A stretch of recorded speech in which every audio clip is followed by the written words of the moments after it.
Alô, alô, alô. Oi. Boa noite, meu povo. Como vão vocês? Tudo bem? Como estamos? Tudo certinho? Estão aí nessa sexta-feira, dia de balada, e a gente aqui na nossa balada do Direito Penal. Boa noite, Mizinha. Tudo bem? Tatiene, boa noite. Arthur, tudo bem, meu irmão? Seja bem-vindo, rei das sextas, tá vendo aí? O pessoal já me escala para sexta-feira, porque sabe que eu sou da turma aqui o mais centrado, o que não vai pra balada, o que fica em casa na sexta-feira, né? Galera toda aí tá curtindo, comendo água, tá Aras curtindo, Ivan curtindo, todo mundo comendo água. E eu aqui em casa, sexta-feira, claro, né? Mesmo que não fosse o Periscope, eu estarei aqui porque eu sou um rapaz comportado. Beijo, Bebel. Goiânia, tudo bem? Arthur de Recife, seja bem-vindo, meu irmão. É isso aí. Santo Antônio de Posse, né? Galera do sul da Bahia aí também chegando. É isso aí. Vamos começar agora, Marcos. Vamos começar agora. Recreio dos Bandeirantes. Pois é. Recife sempre presente aqui junto com a gente. Galera linda de Recife, já fui muito para ir dar aula, já ia muito aí no presencial. Hoje a gente está por aqui só no online, né? Serrinha, Natal, Niterói, Alphaville, Salvador, Bahia, João Alfredo, tá vendo aí? Manaus. Ó, vai convidando aí a galera de vocês, vai convidando os amigos de vocês aí, vai compartilhando essa transmissão, vai chamando o povo aí pra gente conversar. Um abraço, não só, um beijo para todo o pessoal de Sampa, São Paulo, Paulista, Pernambuco, Juiz de Fora, Minas Gerais, tá vendo? Né? Macapá, eu não conheço Macapá, um dia eu vou aí visitar vocês, né? Goiânia, pois é. A gente vai hoje trabalhar com um tema que é um tema bem importante, tá? Pessoal de São Paulo, né? Beijo para todo mundo aí, tá? Ó, a gente vai trabalhar com um tema hoje que é um tema bem importante para o exame de ordem. Eu escolhi esse tema em razão da incidência dele no exame de ordem. É seguramente do direito penal material o tema que mais caiu no exame de ordem, tá? Se a gente fizer um histórico aí das questões colocadas, das questões postas nas provas do exame de ordem, a gente vai claramente identificar que esse tema é o tema que teve a maior incidência, sobretudo agora com a banca da FGV, tá? A FGV tem cobrado esse tema com muita frequência, tá bom? E é um tema que a gente vai tratar de forma que a gente vai ver que a coisa não é tão complicada assim não. Os alunos normalmente sentem um pouco de dificuldade sobre erro de tipo, erro de proibição e discriminante putativa, tá? Mas é um tema relativamente fácil, ok? Claro, tem algumas pegadinhas que a gente precisa ficar ligado, tá bom? Mas é um tema relativamente fácil, tá? Um tema que tem uma incidência muito grande. Se a gente for analisar aí as últimas provas do exame de ordem, a FGV aí, se não me falha a memória, fez 18 exames unificados, né? Acho que ela assumiu quando era o terceiro, era o quarto, um troço desse assim, né? Mas desses 18 exames unificados que a FGV fez, foram então 36 provas de penal, tá? Uma prova de primeira fase e uma prova de segunda fase. Hoje vai ficar fácil, viu, Rafa? Hoje vai ficar fácil a gente entender isso aí, tá? Uma prova de primeira fase e uma prova de segunda fase, então dos 18 são 36 provas do exame de ordem. E dessas 36 provas, a FGV cobrou isso aí em 30, tá? Então a quantidade, a incidência de questões tratando desse tema em provas do exame de ordem é muito grande e em diversos concursos públicos, tá bom? É um tema, seguramente, um dos grandes temas de direito penal material, e claro, né, que as bancas acabam trazendo lá, espelhando aquilo que a dogmática penal trata e acompanha sobre a evolução do erro de tipo, do erro de proibição e das discriminantes putativas, tá? Então a gente vai hoje trabalhar com esses pontos, tá bom? A primeira coisa que a gente precisa fazer, isso aí é claro, tá? É distinguir entre o erro de tipo e o erro de proibição. Como é que eu faço para diferenciar o erro de tipo do erro de proibição, tá bom? Quando é que eu enquadro como erro de tipo, quando é que eu enquadro como erro de proibição? Claramente, depois que a gente perceber as hipóteses de incidência de um e de outro, a gente analisa as consequências, tá? Primeiro vamos ver o seguinte, como é que eu faço para identificar a ocorrência do erro de tipo e como é que eu faço para identificar a ocorrência do erro de proibição? Quando é que o agente atua em erro de tipo? O artigo 20 do Código Penal, no caput dele, o 20 caput trata ali do erro de tipo básico, o erro de tipo essencial, tá? E o 21 trata do erro de proibição. Então, se vocês quiserem acompanhar aí, boa noite, Márcia. Se vocês quiserem acompanhar aí, tá? O artigo 20 caput trata do erro de tipo, ok? O artigo 21 trata do erro de proibição, tá? Eu vou só ler aqui os dispositivos para a gente começar a identificar a aplicação deles, tá? Ó, acompanha aí comigo, ó. Esse é o 20 caput. Galera de Belém, sejam bem-vindos aí, tá? Ó, artigo 20 caput do Código Penal, tá bom? Olha o que ele tem aqui, ó. O erro sobre elemento constitutivo do tipo legal de crime exclui o dolo, mas permite a punição por crime culposo, se previsto em lei. Pronto. Essa é a dicção do artigo 20 caput do Código Penal, que trata do erro de tipo, beleza? Agora, quando é que eu tenho o erro de proibição? Quem informa o que é o erro de proibição no nosso código, gente, é o artigo 21 do Código Penal.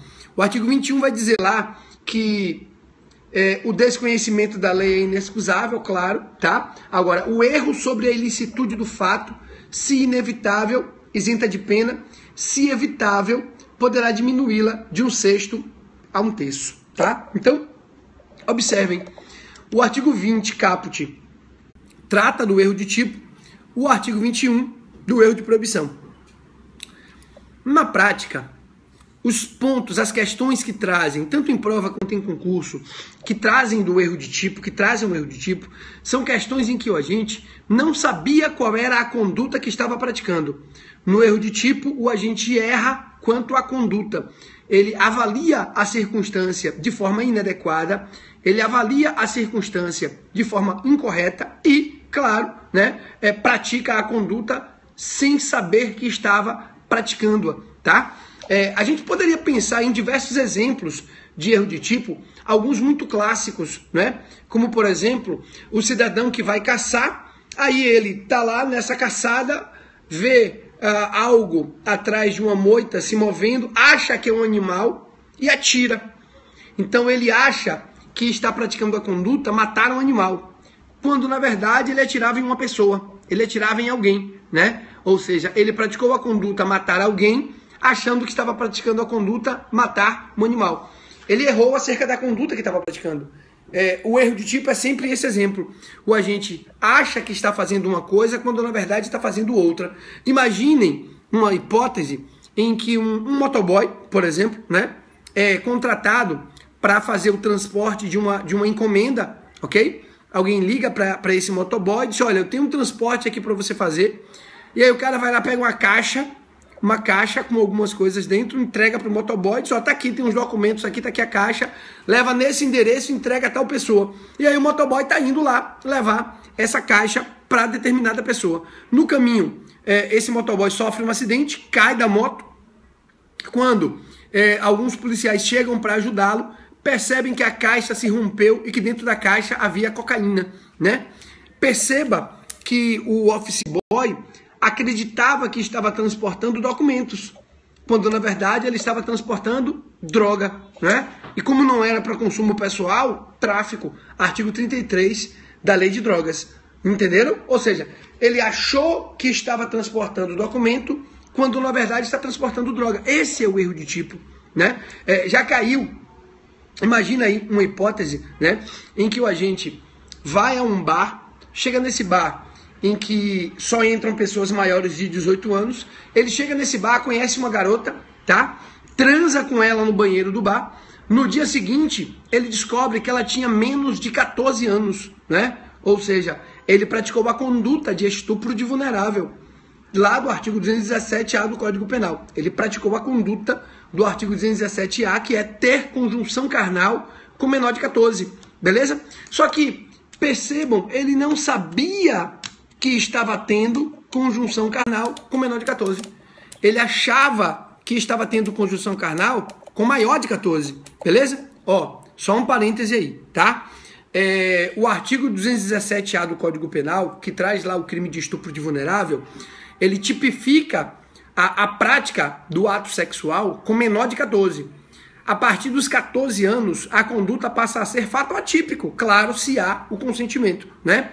Aos 14 anos, qualquer adolescente adquire a capacidade plena para a prática do ato sexual. Ou seja, uma garota de 14 anos pode dar o consentimento e transar com um homem de 50, assim como uma mulher de 50 pode transar com um garoto de 14, desde que seja ao menos no dia do aniversário. Na véspera, não. Na véspera do aniversário, ela é menor de 14. E aí vai existir o crime de estupro de vulnerável, tá? Então, imagina essa hipótese concreta em que o agente chega a um bar, transa com a garota, achando que ela era maior de 14, até porque naquele bar só entravam pessoas maiores de 14, maiores de 18 anos. Ele transa com ela e depois ele descobre que ela é menor de 14. Então, percebam, nessa hipótese aí, ele praticou a conduta ter conjunção carnal com menor de 14, achando que estava praticando a conduta ter conjunção carnal com maior de 14. Então, esse é o erro de tipo. Esse é o erro de tipo essencial previsto no caput do artigo 20 do Código Penal, tá? E qual é a consequência do erro de tipo? Você vai lembrar, o erro de tipo, gente, sempre exclui o dolo, tá? Havendo erro de tipo, você afasta o dolo da conduta do agente. Não há dolo, você não tem como pensar em dolo. Não dá para dizer que esse motoboy teve dolo de traficar. Ele sequer sabia que transportava droga. Não dá para dizer que o rapaz que atirou numa pessoa, achando que era um animal, teve dolo de matar alguém. Ele sequer sabia que era alguém, né? Não dá para você dizer que o agente, que numa hipótese, por exemplo, em que ele transa com a garota menor de 14, achando que ela tinha mais de 14, não dá para você dizer que ele teve dolo de praticar o estupro de vulnerável, né? Ele não sabia que ela era menor de 14. Então, o artigo 217A do Código Penal, ele vai tipificar a conduta nessa hipótese, mas no momento em que eu identificar o erro de tipo, que é trazido aí no artigo 20 caput do Código Penal, esse erro de tipo, gente, afasta o dolo. Eu afasto o dolo da conduta do agente. Não houve dolo. Aí o que eu vou fazer? Eu vou analisar se houve culpa. Para existir culpa, é necessário, claro, que exista expressa previsão legal. É necessário que o tipo penal traga previsão legal para a conduta culposa. Senão a conduta culposa é fato atípico, né? Senão a conduta culposa vai ser considerada fato atípico. Então, esse é o artigo 20 caput do Código Penal, que trata aí do erro de tipo essencial. Esse é o erro de tipo essencial, tá? Agora, além do erro de tipo, tem o erro de proibição. No erro de proibição, o cara sabe qual é a conduta que está praticando. Ele não sabia que era ilícita a conduta, tá? Ele sabe qual é a conduta, mas acha que a conduta não é ilícita. Acha que a conduta não é proibida, beleza? Então, na hipótese em que o agente, ele sabe que a vítima tem menos de 14 anos, ele começa a namorar, ele namora com uma garota já há um tempo, sabe que ela tem menos de 14 anos, ainda assim ele vai e transa com ela, achando que, nessa hipótese, a conduta não era proibida. Pessoal do Direito News, um abraço para vocês, tamo junto, né? Galera linda aí do Direito News, né? Quando a gente não sabe que é crime, o estrangeiro que pensa não ser crime usar drogas. Perfeito, Fernando. Ó, eu tenho aí um erro de proibição, né? Grande abraço para vocês, meus amigos.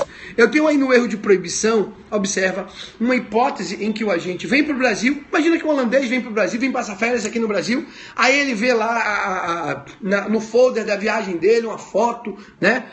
Todo mundo lá com roupas minúsculas na foto. Aí ele chega, olha pra foto, vê alguém na foto fumando alguma coisa na praia, ele para e pensa, porra, no Brasil também é liberado. No Brasil também é possível usar droga. E aí ele, aqui em Salvador, por exemplo, né? Ou no Rio de Janeiro, ou em um outro local, aí, uma praia aí do Brasil, ele vai lá e acende um cigarrinho do demônio e começa a fumar. Claro, né? Ele está praticando a conduta do artigo 28 da Lei de Drogas, que é a conduta do usuário. Vou abrir mais um parênteses, beleza? Vou abrir mais um parênteses. A conduta do usuário é crime. O STF está julgando essa hipótese, beleza? O STF está julgando essa hipótese através de um habeas corpus, mas a conduta do usuário é crime. Não há pena privativa de liberdade. Aliás, a Lei de Drogas, inclusive, proíbe a prisão do usuário, tá? O artigo 48 da Lei de Drogas, ele traz lá vedações expressas à prisão do usuário, tá bom? Mas é crime e tem pena restritiva de direitos. Nosso Código Penal prevê 3 espécies de pena. A pena pode ser privativa de liberdade, restritiva de direitos ou pena de multa. Então eu posso ter um crime com pena de multa, um crime com pena restritiva de direitos, que é o caso exato da lei, do artigo 28 da Lei de Drogas, que traz lá o crime do usuário, a conduta do usuário. Então, o agente, ele está numa praia, né, no Brasil, ele aí acende um cigarro de maconha, começa a fumar, achando que aquilo não é crime, mas ele sabe que está com a droga para consumo pessoal. Ou seja, ele sabe qual é a conduta que está praticando, ok? Acha que a conduta não é proibida. Tudo bem, ele está em erro de proibição. Ele erra acerca da ilicitude do fato. Aí, nessa hipótese, beleza? Nessa hipótese, eu vou aplicar o artigo 21 do Código Penal, tá bom? Pessoal da 2 de julho, abraço para vocês aí, meus amigos, né? Nessa hipótese, eu vou aplicar o artigo 21 do Código Penal. Ou, se esse erro era inevitável, isenta de pena. Se o erro era evitável, reduz a pena, beleza? Então, se o erro era inevitável, isenta de pena. Se o erro era evitável, reduz a pena. Como é que eu vou fazer, né? Como é que eu vou fazer para identificar se o erro era ou não evitável, era ou não inevitável? Essa evitabilidade do erro, ela está regulada no artigo 21, parágrafo único, tá? Parágrafo único vai dizer que considera-se evitável o erro, né, quando o agente atua ou se omite sem a consciência da ilicitude do fato, quando lhe era possível, nas circunstâncias, ter ou atingir essa consciência. Pensa num caso que é muito comum, né? Vocês certamente já ouviram esse ditado, né? De que achado não é roubado. Rapaz, eu tô ficando cheio de cabelo branco aqui, ó. Tá vendo? É preocupação, né? Preocupação demais. Tá vendo aí? Preocupação que vocês andam me dando, né? Aí eu tô aqui, ó, cheio de cabelo branco, tá? Imagina aí, ó, o seguinte. O cidadão, vocês certamente já ouviram esse ditado. Achado não é roubado, tá? Achado não é roubado. Quem perdeu foi relaxado. Então imagina que você está andando e encontra algo perdido, né? Encontra algo caído em algum lugar, um celular ou um outro aparelho, ou ainda dinheiro, né? Você está andando lá e encontra um bolinho lá com R$1.500. Porra, sexta-feira, achar um bolinho assim de R$1.500, vocês certamente não estariam aqui assistindo essa aula, né? Certamente quem está assistindo essa aula aí não foi o cidadão do exemplo que achou esse bolinho de R$1.500, não.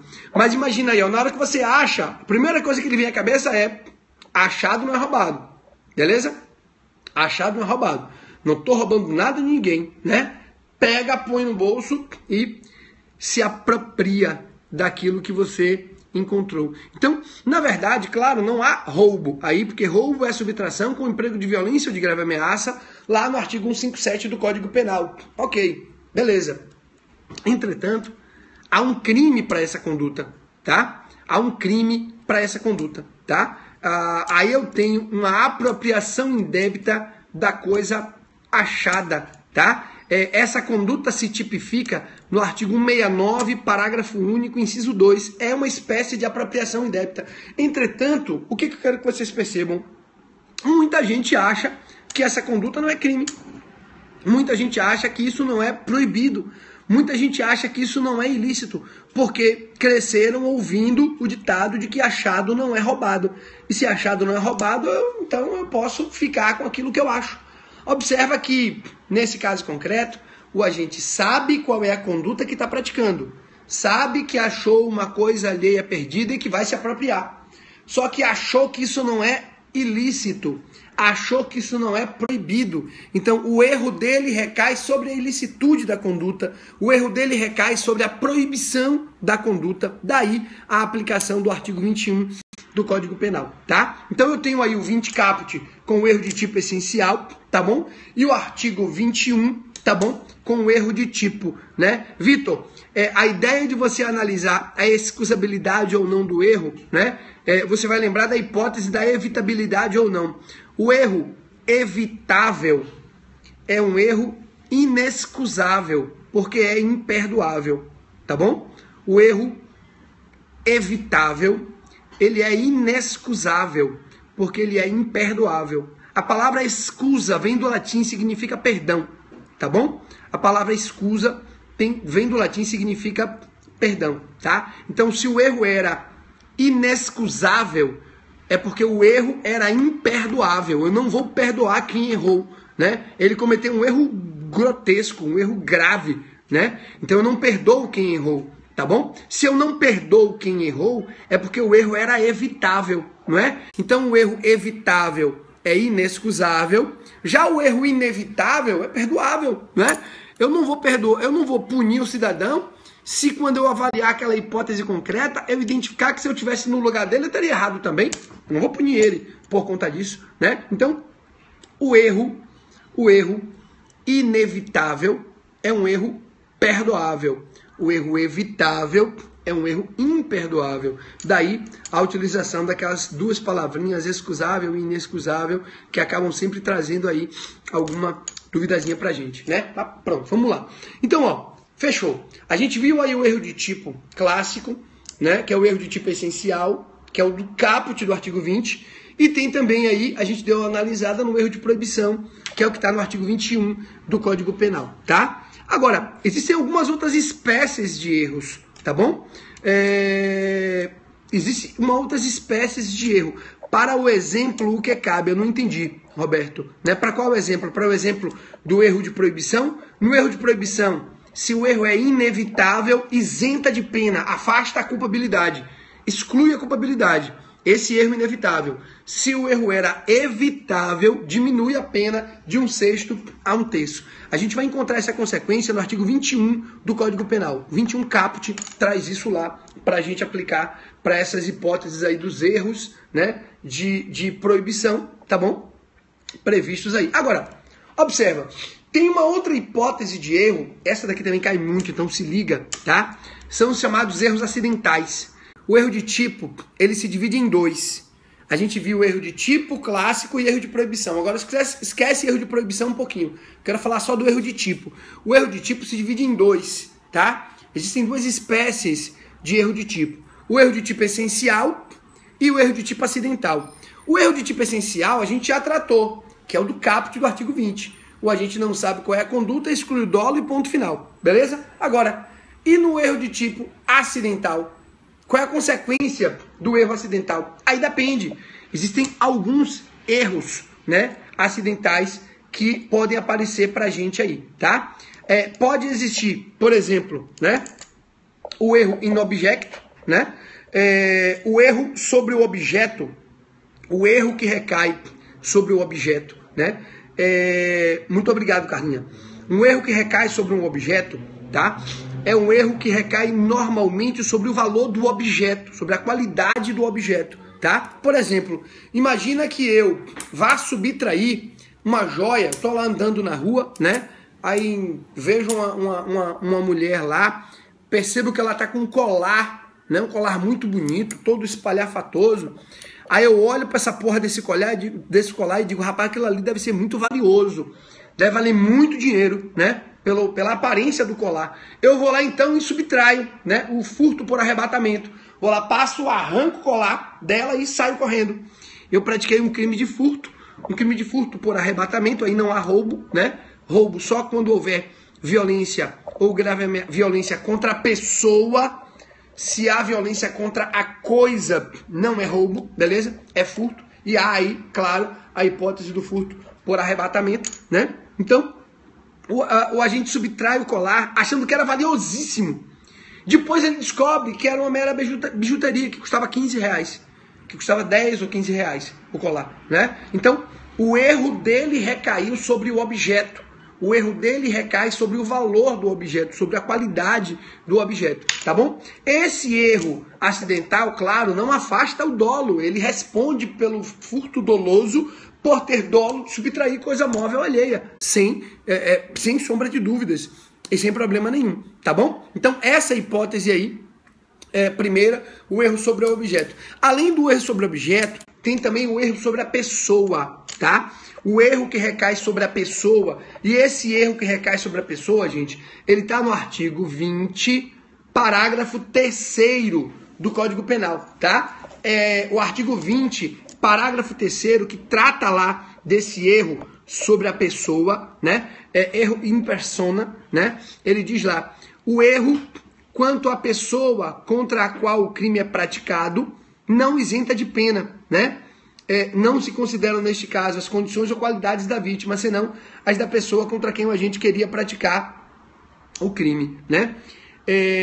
Fernanda, o arrependimento eficaz, ele não exclui, ele não é um elemento utilizado para você afastar o dolo, não, tá? O arrependimento eficaz, ele atua lá na tipicidade da conduta, tá? Ele, no momento em que o agente se arrepende eficazmente, ele não responde pelo crime consumado nem pelo crime tentado, porque o arrependimento eficaz ele vai afastar essa tipificação, tanto da consumação quanto da tentativa. Então, o artigo 15, né, do Código Penal, ao trazer lá o arrependimento eficaz, trata-se, na verdade, de uma causa de tipificação e não de exclusão do dolo, tá? Então não há ali uma causa de exclusão de dolo, mas sim de tipificação de uma conduta que não seria típica se o artigo 15 não existisse. Quer ver? Já que eu abri esse parêntese, né? Exatamente. Só responde pelos atos já praticados. Mas já que eu abri esse parêntese, eu vou fazer uma pergunta aqui para vocês. Presta atenção. O cara dá 5 tiros na vítima. 5 tiros na vítima com dolo de matar. Pega a vítima, leva para o hospital. Beleza? Leva a vítima para o hospital. A vítima sobrevive. Beleza? Pronto, vamos lá. Ele responde por homicídio consumado? Não, porque a vítima está viva. Beleza? Ele não responde por homicídio consumado porque a vítima está viva. Tá? Então não há homicídio consumado. Segundo, ele responde por tentativa de homicídio? Não, porque a tentativa só acontece quando o que impede a consumação é uma circunstância alheia à vontade dele. E não foi o caso. Nesse caso concreto, o que impede a consumação do crime é a própria vontade dele. Então não tem aí tentativa, né? Então, percebam, como é que eu faço para tipificar isso se o artigo 15 do Código Penal não existisse? Eu não tipificaria. Essa conduta seria fato atípico. O cara dá 5 tiros na vítima, se arrepende, leva a vítima para o hospital, a vítima sobrevive. Tipifica isso aí para mim, sem que o artigo 15 exista. Isso não se tipifica, isso é fato atípico. Percebeu? Então o artigo 15 do Código Penal, ele pega esse caso em que não há crime consumado nem há tentativa e tipifica na lesão corporal. Percebeu? Ele vai responder pelos atos praticados. É uma forma de tipificar algo que não seria tipificável de outra maneira, de acordo com o que a gente tem no Código. Então, o arrependimento eficaz não é uma excludente de dolo, mas a natureza jurídica dele é causa de tipificação da conduta, tá? Caso apareça numa prova, eles te cobrem a natureza jurídica dele é essa daí, tá? Agora vem, volta pra cá. O erro sobre a pessoa, que está no artigo 20, parágrafo 3º do Código Penal, ele vai trazer lá uma hipótese em que o agente erra na identificação da vítima. O agente identifica a vítima de forma equivocada, identifica a vítima de forma errada. Imaginem que eu, né, tô um dia puto da vida com o professor Ivan Gessler, aí digo, eu vou matar esse desgraçado, né? Aí eu vou pra porta da casa dele e fico lá esperando ele sair para atirar nele. De repente sai um irmão gêmeo dele, que eu não sabia que ele tinha irmão gêmeo, né? Já pensou? se ele sozinho nesse mundo já causa o estrago que causa, imagina ele com um irmão gêmeo. Foda, né? Mas tudo bem. Aí sai o irmão gêmeo dele, eu não sabia que ele tinha um irmão gêmeo e atiro pensando que eu estou atirando nele. Ou seja, o meu erro recaiu sobre a identificação da vítima. Então eu vou aplicar aí o artigo 20, parágrafo 3º do Código Penal, que é o erro sobre a pessoa, tá? E o agente vai responder como se tivesse atingido quem pretendia atingir, beleza? No erro sobre a pessoa, lembra disso, o agente responde como se tivesse atingido quem pretendia atingir. O artigo 20, parágrafo 3º vai trazer essa regra para a gente aí identificar, tá? O próximo erro acidental, lembrem, eu estou tratando dos erros acidentais, né? O próximo erro acidental é o erro na execução, tá bom? O chamado aberratio ictus, né? Esse erro na execução, também chamado de aberratio ictus, que está lá no artigo 73 do Código Penal. Ou para ele aqui, para a gente dar uma lida no 73, né? Olha ele aqui, achamos. Erro na execução, tá vendo? Artigo 73 do Código Penal, tá? Ó, olha como ele trabalha aqui, ó. Quando, por acidente ou erro no uso dos meios de execução, o agente, ao invés de atingir a pessoa que pretendia ofender, atinge pessoa adversa. Então é o caso que o cara erra não na identificação da vítima, mas ele erra na execução do crime. Acontece um acidente na execução do crime. Ele erra o tiro. Ele vai atirar em João, acerta em Pedro. João estava ali. João estava ali. Ele olha, vê João, quer matar João, atira em João, errou, acertou Pedro, que estava passando por trás. O artigo 73 do Código Penal, ao trazer essa espécie de erro como um erro acidental, também traz como regra geral a ideia de que o agente responde como se atingisse quem pretendia atingir, beleza? Então, se ele quer matar João, erra o tiro e mata Pedro, que estava passando próximo, ele responde como se tivesse matado João, beleza? Então o artigo 73 vai trazer essa regrinha para a gente pensar essa outra espécie de erro de tipo acidental, tá? E mais um erro de tipo, ó, mais um erro de tipo acidental aqui, é o chamado resultado diverso do pretendido, beleza? Que está no artigo 74 do Código Penal, tá? O resultado diverso do pretendido, também chamado de aberratio criminis. A gente falou do erro na execução, que era o aberratio ictus. Agora a gente está falando do resultado diverso do pretendido, que é o aberratio criminis. Na hipótese do aberratio criminis, o agente também comete um erro, beleza? Também ocorre um acidente, tá bom? Um erro na execução. Entretanto, ele não atinge uma pessoa diversa. Ele atinge um bem jurídico diverso, beleza?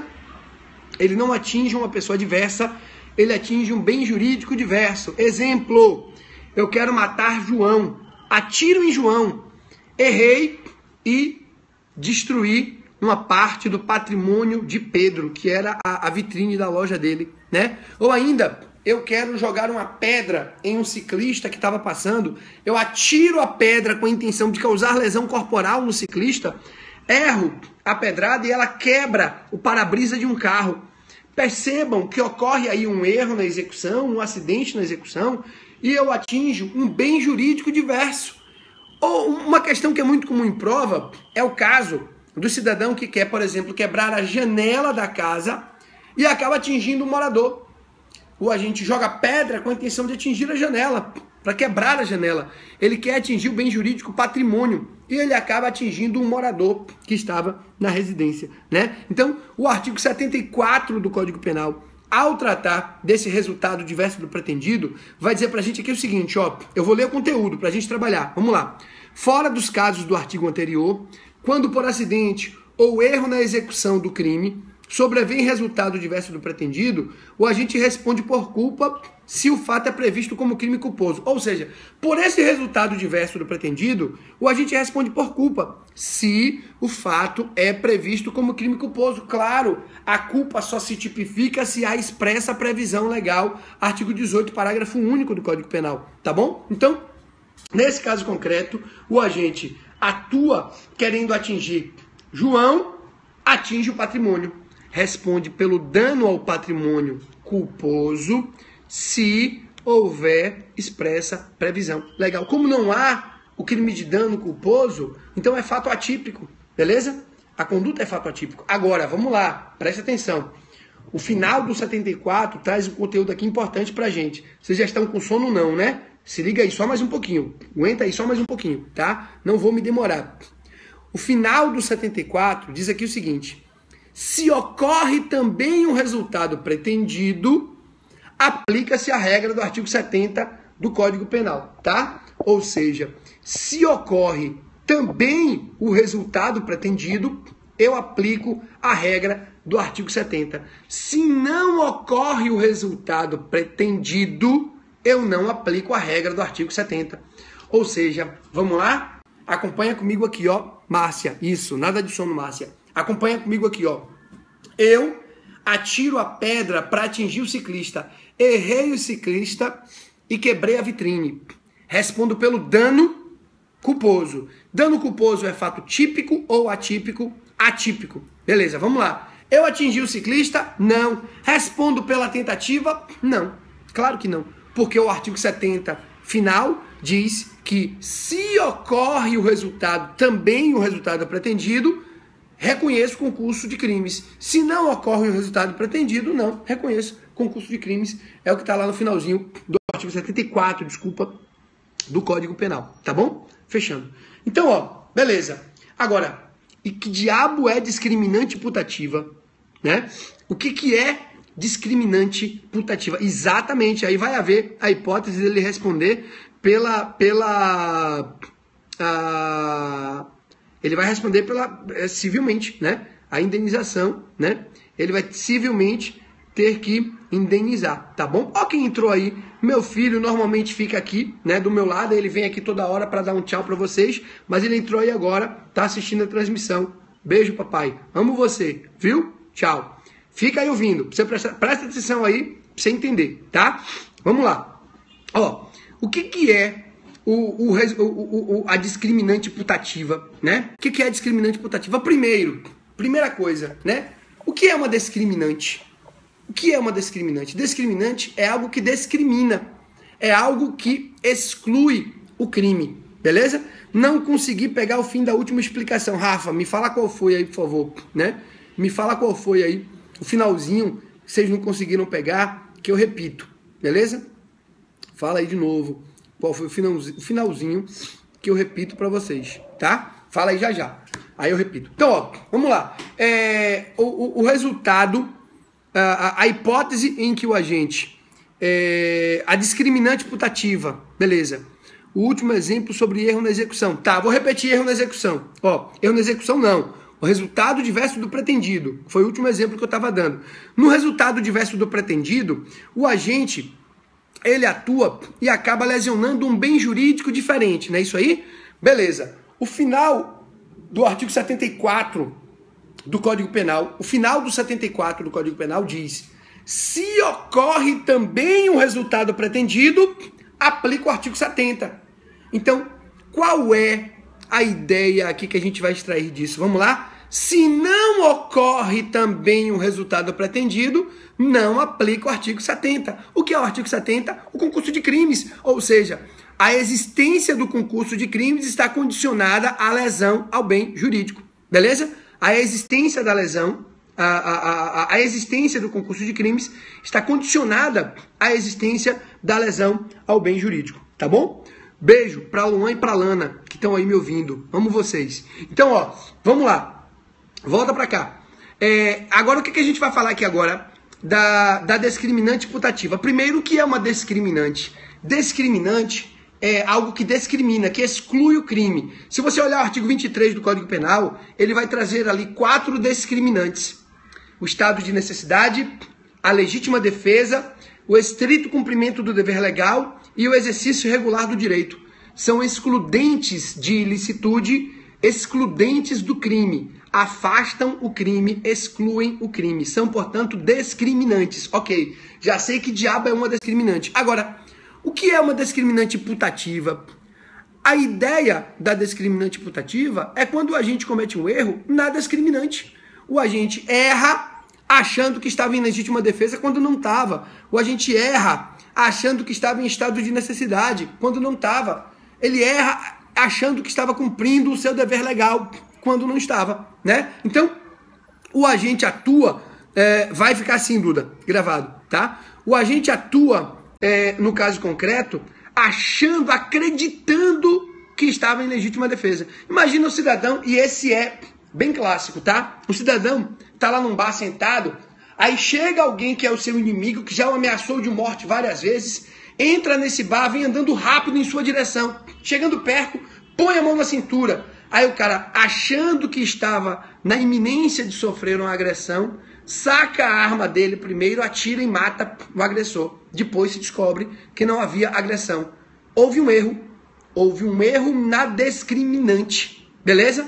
Houve um erro na discriminante, tá? Então, o agente erra achando que estava em legítima defesa, quando na verdade não estava. Eu tenho uma discriminante putativa. Isso é uma discriminante putativa. A legítima defesa putativa, o estado de necessidade putativo, e por aí lá vai. Eu não sei se vocês já ouviram essa história do Aras, né? Aras, ele cresceu no interior do estado e veio para aqui, para Salvador, pela primeira vez quando ele tinha 18 anos de idade. 18 anos de idade, isso, claro, isso tem uns 45 anos mais ou menos atrás, né? Ele, com 18 anos de idade, vai a um cinema. Chegando lá no cinema, né? Ele foi assistir um filme 3D, primeira vez que viu um filme 3D na vida. Aí ele tá lá assistindo o filme, de repente ele põe o óculos e um leão começa a aparecer lá na tela. Ele, achando que o leão estava vindo para agredir ele, saiu correndo, pisando na cabeça das pessoas e lesionando um monte de gente que estava ali na sala de cinema. Ou seja, ele cometeu um erro achando que estava em estado de necessidade, quando na verdade não havia estado de necessidade. Percebe? Não havia estado de necessidade. Então, a legítima defesa pode ser real ou pode ser putativa. O estado de necessidade pode ser real ou pode ser putativo. Não é isso aí? Vamos pensar numa hipótese de estrito cumprimento de dever legal. Estrito cumprimento de dever legal putativo. Olha para cá. Uma viatura está fazendo uma ronda no bairro. De repente, observa um cidadão correndo, sendo perseguido por outros dois. Os policiais, então, aí perseguem o cidadão que estava sendo perseguido, alcançam ele, jogam ele ao chão, algemam, né? Ou seja, prendeu, beleza? Cerceou a liberdade, praticou o crime de sequestro, cárcere privado, né? O fato típico, ao menos. Só que os policiais fizeram isso achando que estavam prendendo um criminoso, alguém que estava sendo perseguido por outros, né? Havia o dever legal desses policiais prenderem esse cara? Depende. Se era um criminoso, sim. Porque o artigo 301 do Código de Processo Penal diz que as autoridades policiais têm o dever de prender quem quer que se encontrem em flagrante delito. Beleza? Essa é a hipótese, tá bom? Agora, e se não havia o dever de prender? E se era uma brincadeira? Eram jovens brincando? Então, observa, nesse caso concreto aí, os policiais achavam que estavam cumprindo o seu dever legal quando não havia estrito cumprimento de dever legal, já que o caso concreto, né, não era o caso de um flagrante de crime. Então, essa é a hipótese da discriminante putativa. Aí eu quero que você fique ligado em 3 opções, tá? 3 opções. Anota aí que isso é importante, isso cai na prova, tá? Se o erro recair sobre a situação de fato, tá bom? Se o erro recai sobre a circunstância fática, você vai aplicar o artigo 20, parágrafo 1º do Código Penal. Artigo 20, parágrafo 1º do Código Penal, e aí eu tenho um erro de tipo, tá bom? É discriminante putativa com erro de tipo, tá? Isso se o erro recair sobre a circunstância fática. Se a gente olhar a circunstância fática, achar que ela representa uma coisa, quando na verdade ela representa outra, beleza? Aí eu tenho um erro que recai sobre a situação de fato, tá bom? E aí eu aplico o artigo 20, parágrafo 1º do Código Penal, reconhecendo aí essa discriminante putativa, afastando, portanto, a tipicidade da conduta, tá? E nas outras hipóteses, sempre vai ser erro de proibição. Na hipótese em que o agente atua, por exemplo, né, sabendo qual é a circunstância fática, mas achando que a circunstância fática justificava que ele praticasse a conduta. Imaginem que o pai chega em casa encontra a filha sendo estuprada. Ele saca a arma e atira no estuprador. O estuprador cai ao chão, a arma que ele trazia consigo cai longe de seu corpo. O pai, então, continua atirando, achando que estava em legítima defesa. Olha o excesso, né? Vamos lá. Aí eu tenho uma hipótese em que ele atira acreditando que estava em legítima defesa quando não havia mais a legítima defesa para essa hipótese concreta, tá bom? E isso vai ser erro de proibição. Eu aplico o artigo 21 do Código Penal. Então, gente, ó, nós tratamos aí de diversos pontos ligados aí aos erros em direito penal. Erro de tipo, erro de proibição, né? Vários tópicos aí em que a gente identificou essas hipóteses, tá? Hipóteses importantes para prova. Fiquem muito ligados aí, que isso aparece em prova de OAB, de concurso público, tá? Me segue lá nas redes sociais, tá bom?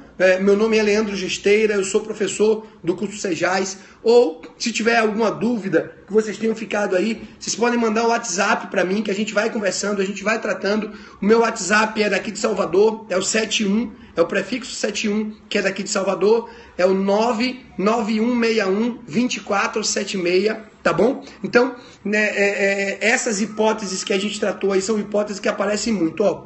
Não exige o erro acidental sobre o nexo causal, não entendi, Edson, a sua dúvida, né? Isso mesmo, Andressa. Esse é o número aí do rapaz. É o 991612476. Passa aí qualquer dúvida que vocês tenham ficado pelo WhatsApp, que a gente vai se falar. Me adiciona lá no Instagram e fiquem ligados, tá bom? O Amo Direito, né? Sempre tem convidado a gente aí. A gente está trabalhando aí junto com o pessoal do Amo Direito, galera do curso Sejais, né? Tamo junto. Beijo. Até a próxima.